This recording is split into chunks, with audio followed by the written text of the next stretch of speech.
Hello my dear students, स्वागत है आपके इस ऑनलाइन क्लासेस में। मैं हिमांशु मिश्रा, आपका फिजिक्स टीचर। हम लोग जैसा कि बेटे पहला यूनिट पढ़ रहे हैं फिजिक्स का, जिसका नाम है electric field and charges.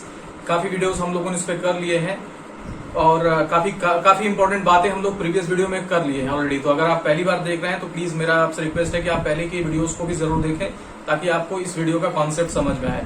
My dear student, in last video we have discussed about the electric field produced by the electric dipole. तो मैंने आपको वहां बताया था कि डायपोल की वजह से 2 पॉइंट्स पर हम लोग इलेक्ट्रिक फील्ड क्लास 12 स्टैंडर्ड पे निकालते हैं। एक आपका एक्सियल पॉइंट है जिसे हम लोग एंड ऑन पॉइंट के नाम से भी जानते हैं। दूसरा है इक्वेटोरियल पॉइंट जिसे हम लोग ब्रॉड ऑन या साइड ऑन के नाम से भी जानते हैं। ये इनके पॉइंट्स के अलग अलग नाम है। एक्सियल पॉइंट को tan A पॉइंट भी बोला जाता है और इक्वेटोरियल पॉइंट को tan B पॉइंट भी बोला जाता है।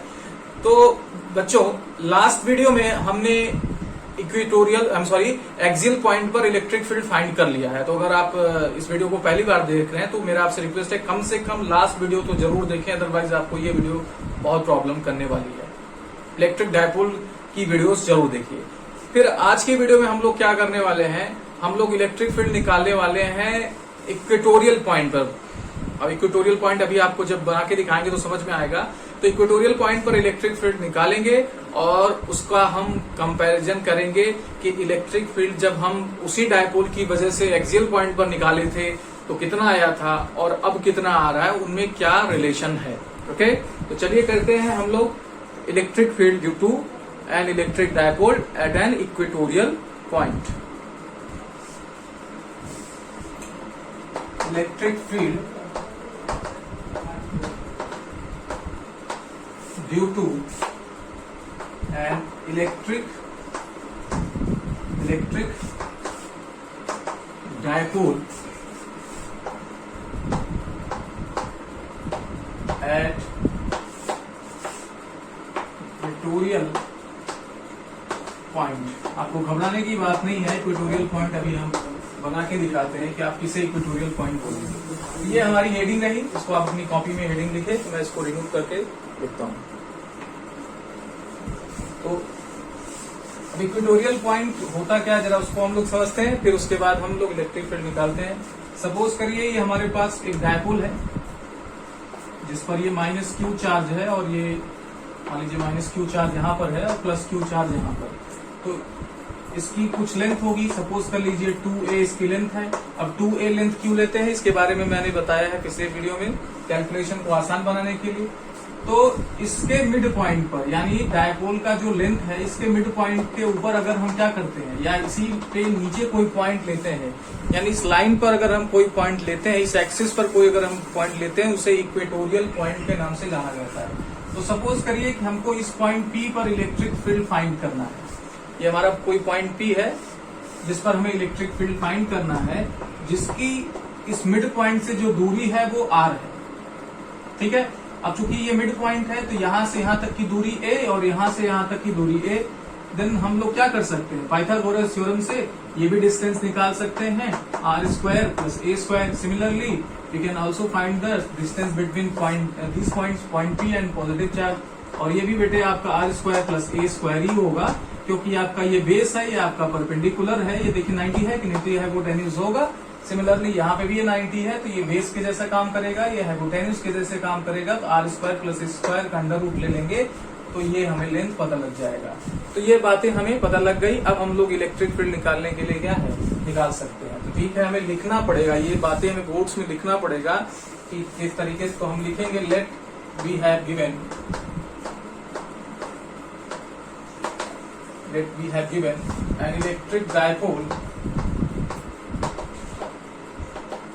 an electric dipole of charges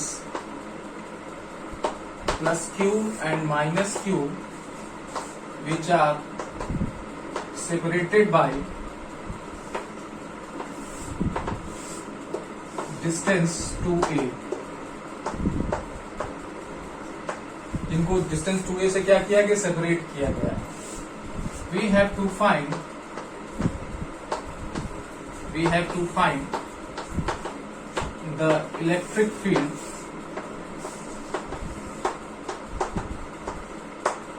at P which is at equatorial point लिख देना चाहिए, एट इक्वेटोरियल पॉइंट, ताकि टीचर को भी लगे कि आप अच्छा काम कर रहे हैं।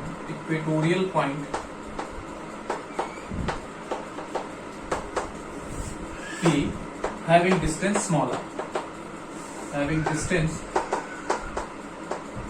smaller from midpoint of the dipole। अब आप पूछेंगे सर हमको इतना लिखना चाहिए? बिल्कुल लिखना चाहिए, आपको बोर्ड्स में लिखना पड़ेगा बेटे, इसी का तो नंबर मिलता है। आप क्वेश्चन पूरा अटेम्प्ट करके आएंगे और कहेंगे कि सर क्वेश्चन में हमें मार्क्स, मैंने इतने क्वेश्चन किए, मार्क्स कम मिला, तो उसका आंसर ये है कि आप पूरा इन्फॉर्मेशन जब टीचर को नहीं देंगे, जब कॉपी चेक करने वाले को क्या होगी, उलझन होने लगेगी, तो वो मार्क्स को कट कर देता है। इस वजह से आपको पूरी इन्फॉर्मेशन देनी पड़ती है। ओके, इसे आप वीडियो को पॉज करके या स्क्रीनशॉट लेके लिख लीजिए। मैं लैंग्वेज हटा रहा हूं। अब देखिए क्या करना है हमें, हम बारी बारी से प्लस की वजह से और माइनस चार्ज की वजह से इलेक्ट्रिक फील्ड निकालेंगे। हम यूज करेंगे इलेक्ट्रिक फील्ड का सुपरपोजिशन प्रिंसिपल और पॉइंट पी पर इलेक्ट्रिक फील्ड निकालेंगे। इस वजह से पहले हम माइनस चार्ज की वजह से इलेक्ट्रिक फील्ड निकाल लेंगे और प्लस चार्ज की वजह से इलेक्ट्रिक फील्ड निकाल के उसका हम क्या कर देंगे, principle of superposition of electric field से वेक्टर सम कर देंगे, तो हमें पॉइंट पी पर बेटे इलेक्ट्रिक फील्ड पता लग जाएगा। फिर हम बाकी डिस्कशन करेंगे। तो पहले हम लोग बात करें electric field due to plus q charge. तो प्लस क्यू चार्ज की वजह से इलेक्ट्रिक फील्ड कितना हो जाएगा, 1/4πε0 q by under root r square plus a square, है ना। क्यों भाई, क्योंकि आपका electric field due to the point charge का जो फॉर्मूला है ये बताया जा चुका है, ये क्या होने वाला है, यही होने वाला है 1/4πε0 क्यू बाई आर स्क्वायर। तो यहाँ चार्ज आपकी प्लस चार्ज है और आर जो है वो यहाँ पर under root r square plus a square है। तो अगर हम बेटे अगर इस पे स्क्वायर करेंगे तो ये स्क्वायर क्या कर देगा, अंडर रूट को कैंसिल आउट कर देगा, तो हमारे पास क्या बचेगा, r square plus a square. इसे इक्वेशन 1 कर लिया जाए फॉर नेगेटिव चार्ज, या ऐसे लिख लीजिए due to negative charge, due to minus q charge, what is going to be e minus, यहाँ e प्लस या e माइनस रिप्रेजेंट कर रहा है प्लस और माइनस की वजह से, 1/4πε0 q by r square plus a square. Okay, ये हमें इलेक्ट्रिक फील्ड मिल गया प्लस चार्ज की वजह से माइनस चार्ज की वजह से, यहाँ पर प्लस होना चाहिए।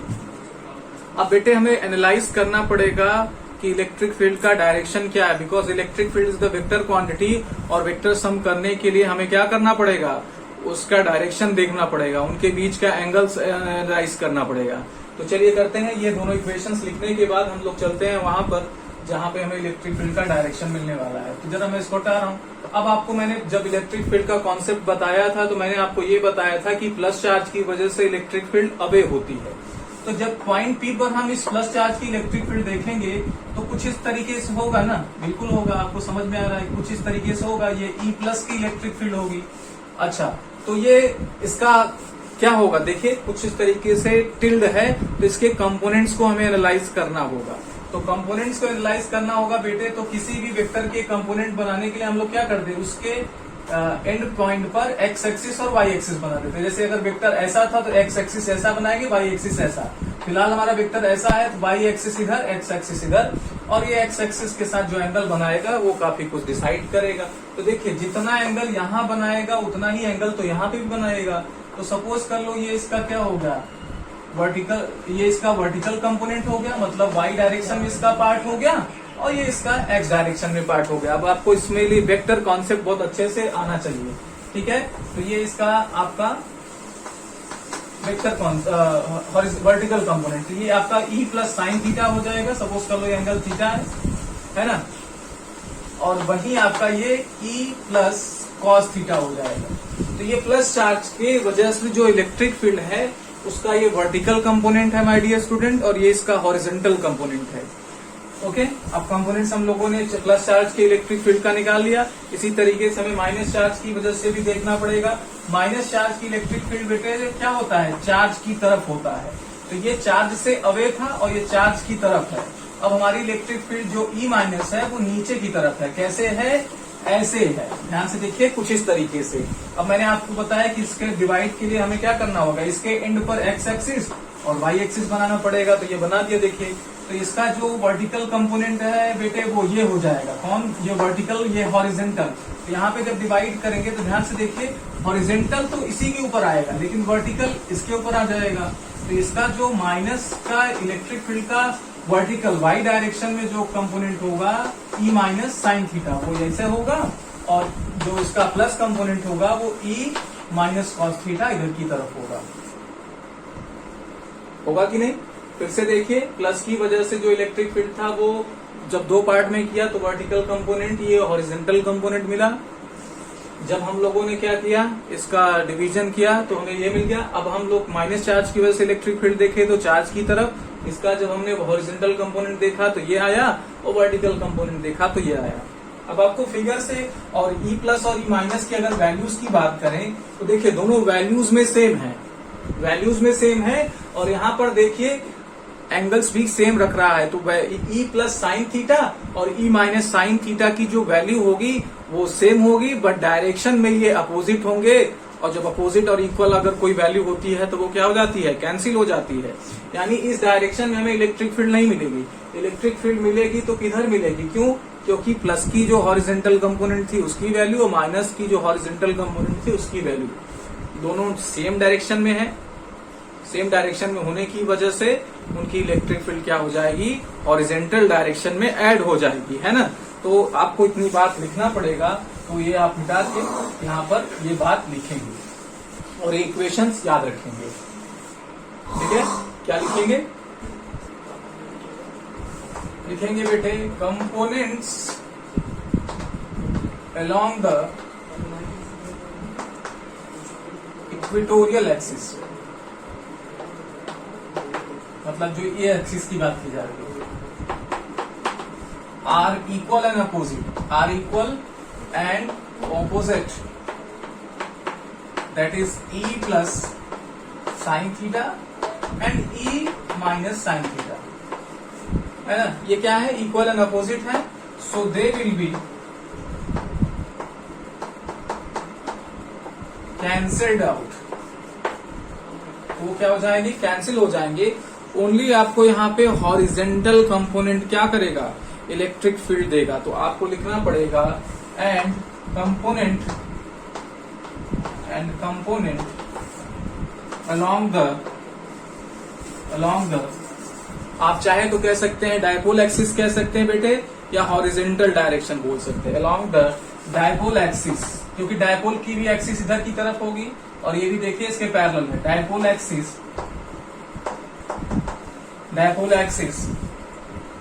आर इन सेम डायरेक्शन,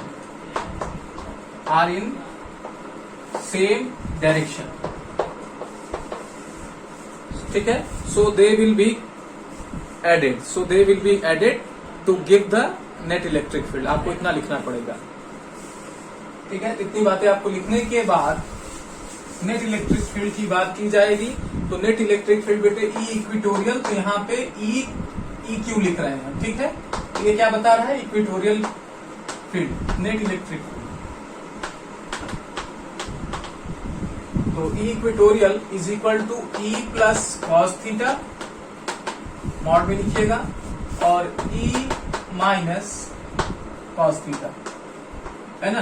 ये दोनों वैल्यूज क्या है, आपको मिली है जब हमने कंपोनेंट्स को डिवाइड किया। अब हमारे पास ई प्लस और ई माइनस की वैल्यू है, तो कॉस थीटा हम लोग कॉमन ले सकते हैं।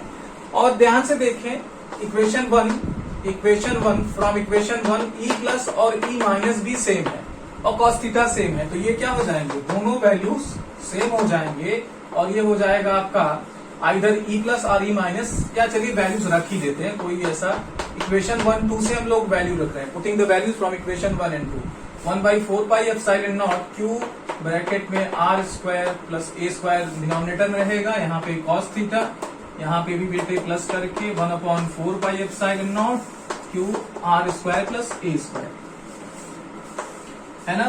तो आप देखिए ये टर्म आपका 2 टाइम्स आ गया, यहाँ पर भी कॉस थीटा होगा, सेम टर्म है ना। इसको अगली लाइन में क्या कर लेना है, 2 टाइम्स कर लेना है। तो 2 × 1/4 pi epsilon not q under root r square plus a square cos theta.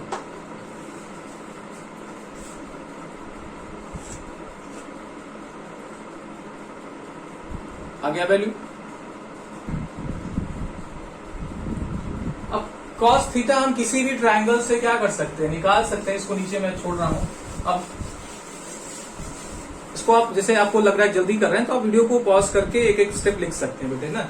तो आप देखिए, आपके पास कोई भी ट्रायंगल ले लीजिए। मान लीजिए मैं यही ले रहा हूं, ये वाला जो यहाँ से ए था, ये आर था और under root r square plus a square. अगर बेटे इसमें थीटा लेते हो तो थीटा के लिए ये परपेंडिकुलर हो जाएगा, ये बेस हो जाएगा, ये हाइपोटेन्यूज, और कॉस थीटा होता है आपका बेस अपॉन हाइपोटेन्यूज। तो यहाँ बेस ए है और hypotenuse under root r square plus a square. इस कॉस थीटा की भी वैल्यू है, रख दिया जाए 2 into 1/4 pi epsilon not q upon r square plus a square, और यहां पर आप लिखेंगे ए, याद रखिएगा क्यू और ए में डिफरेंस रखिएगा, r square plus a square. तो चाहे आप इसको ऐसे भी लिख सकते हैं, अंडर रूट हटा के पावर 1/2 लिख सकते हैं। तो ये कॉस थीटा की वैल्यू यहां पर रखी गई है इसे।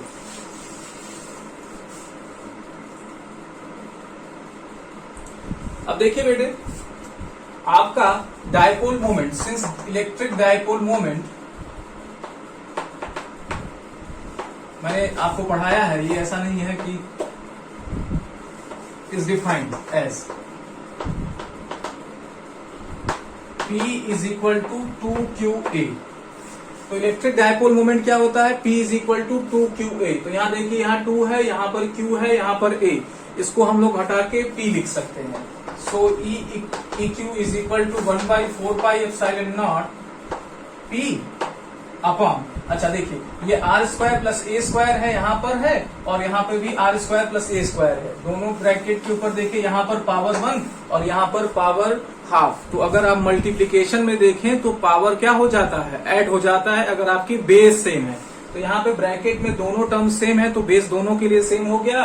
पावर 1 पावर हाफ ऐड कर देंगे, 1 में हाफ ऐड कर देते हैं तो 3/2 आता है। तो यहाँ पे ये पावर क्या हो जाएगा, ए स्क्वायर पावर 3/2,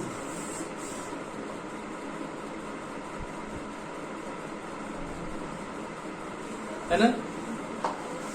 तो ये आपकी इलेक्ट्रिक फील्ड का मॉडुलस वैल्यू या सिर्फ वैल्यू कह सकते हैं, कहां पर, इक्वेटोरियल पॉइंट पर है।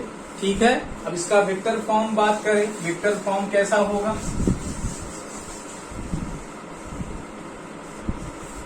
तो जरा हम इलेक्ट्रिक फील्ड को देखें, फिर से एनालाइज करें। तो जैसे यहाँ पर देखें, यहाँ पर आपका माइनस हमने सपोज किया था, यहाँ पे प्लस क्यू, और इलेक्ट्रिक फील्ड इधर की तरफ आ रहा है।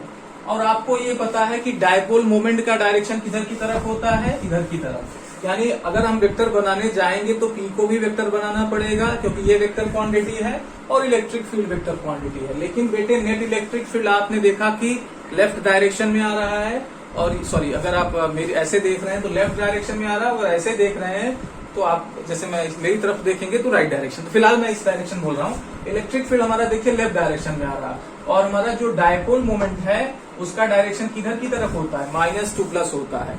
तो यहाँ पर वेक्टर क्वांटिटी में रखते वक्त थोड़ा डायरेक्शन का ध्यान देना पड़ेगा। P का डायरेक्शन राइट डायरेक्शन में होगा तो इसका लेफ्ट डायरेक्शन में होगा। So vector form, so in vector form में क्या हो जाएगा बेटे, EQ is equal to 1/4 pi epsilon naught. यहाँ पे हमें एक माइनस साइन पुट करना पड़ रहा है, और माइनस साइन सिर्फ ये दिखाएगा बेटे कि हमारा आर स्क्वायर, E और P क्या है, ऑपोजिट डायरेक्शन में है। E और P क्या है, ऑपोजिट डायरेक्शन में है।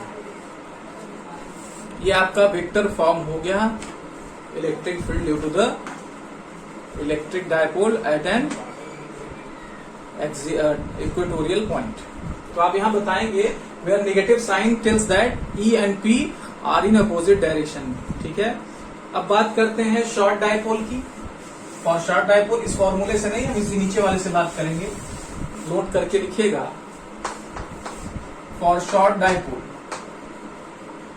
अब बेटे डायपोल शॉर्ट होने का क्या अर्थ मतलब निकालते हैं हम लोग। अगर ये मान लीजिए 2a लेंथ है, तो जो इस डिस्टेंस लेंगे, यानी जहां से हम ऑब्जर्व करेंगे ये डिस्टेंस बहुत लार्ज हो जाए। फॉर एग्जाम्पल अगर एक बिल्डिंग को बहुत दूरी से देखा जाए तो वो छोटा दिखता है, क्या वो छोटा रहता है? नहीं।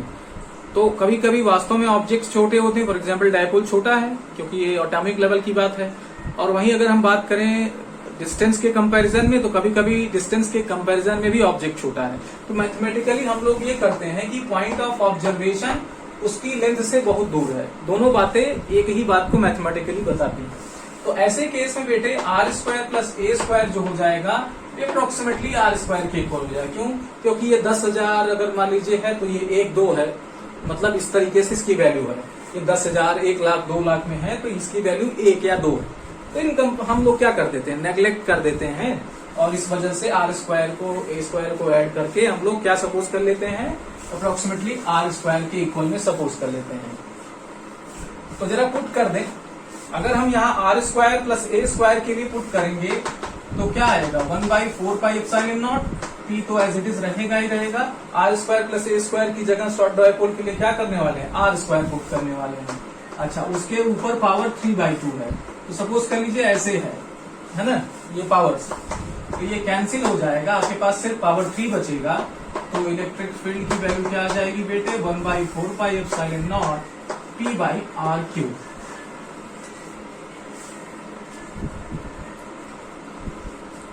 ये आपकी इलेक्ट्रिक फील्ड आएगी इसमें।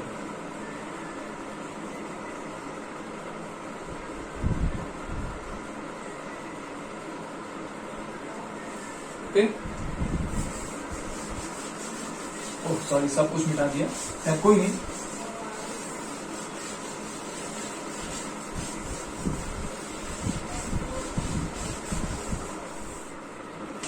तो चलिए देखिए हम लोगों ने क्या किया, इलेक्ट्रिक फील्ड निकाल लिया किसी इलेक्ट्रिक डायपोल की वजह से इक्वेटोरियल पॉइंट पर, और हम अब इसको कंपेयर करेंगे अपने एक डायपोल से। जब हम लोगों ने क्या किया था, डायपोल की वजह से इलेक्ट्रिक फील्ड निकाला था एक्सियल पॉइंट पर। तो ई एक्सियल अगर याद हो, फर्स्ट ऐसे कर लीजिए नोट, फॉर शॉर्ट डायपोल। तो अगर शॉर्ट डायपोल की बात करें और हम बात करें किसके लिए, एक्सियल पॉइंट पर इलेक्ट्रिक फील्ड की बात करें, तो आपने जब केयरफुली लिखा होगा तो आपने देखा होगा कि आपके पास फॉर्मूला आया 1/4πε0 2P/r3। और अभी हम लोगों ने जब इक्वेटोरियल पॉइंट पर इलेक्ट्रिक फील्ड फाइंड की तो हमने ये देखा कि ये आया कितना, 1/4πε0 P/r3। Equation 1, equation 2। तब आप ये देखिए कि आपके पास दोनों एक्सप्रेशन में क्या फर्क है, सिर्फ 2 का फर्क है। क्यों? क्योंकि 1/4πε0 एज इट इज दोनों में है, P भी है, अपॉन r3 में दोनों अवेलेबल हैं। तो फर्क क्या है, इसमें 2 वैल्यू है, यानी अगर हम यहाँ पर 2 मल्टीप्लाई कर दें तो इसके इक्वल हो जाएगा। तो यहाँ से हम बेटे इक्वेशन और 1 और 2 की हेल्प से हम क्या बोल सकते हैं कि हमारी जो एक्सियल इलेक्ट्रिक फील्ड होती है वो क्या होती है, 2 टाइम्स ई इक्वेटोरियल होती है। बहुत अच्छे से ये बात हमको यहाँ पे समझ में आती है। ओके, तो बच्चों आज की इस वीडियो में इतना ही, मिलते हैं नेक्स्ट वीडियो में, कल की वीडियो में, और इसके आगे हम लोग करेंगे प्रोसीड। इससे अगर इसमें न्यूमेरिकल हमको करना होगा तो न्यूमेरिकल करेंगे या थ्योरी करेंगे। उससे पहले बच्चों आपसे मेरा रिक्वेस्ट है कि आप वीडियोस को कंटिन्यू देखिए और नोट्स बनाइए। और अगर आपको वीडियोस अच्छी लग रही है, कंटेंट अच्छा मिल रहा है, तो वो जो आपके फ्रेंड्स हैं, जो आपके साथ पढ़ते हैं, उनको बताइए कि चैनल चल रहा है, मतलब आपका स्कूल से वीडियोस चल रहे हैं, तो आप उनको देखिए और नोट्स बनाइए। क्योंकि अब ये कोरोना काल कब तक चलेगा कोई भरोसा नहीं, और एग्जाम तो इस बार होने ही है, जैसा कि एक बार या 2 बार हो सकता है, इससे ज्यादा नहीं। कुछ न कुछ इंतजाम किया जाएगा जिससे एग्जाम आपका हो। इसलिए इस साल आप अवेयर रहें और एग्जाम के लिए प्रिपेयर। ओके, आज के वीडियो में इतना ही। बहुत बहुत धन्यवाद।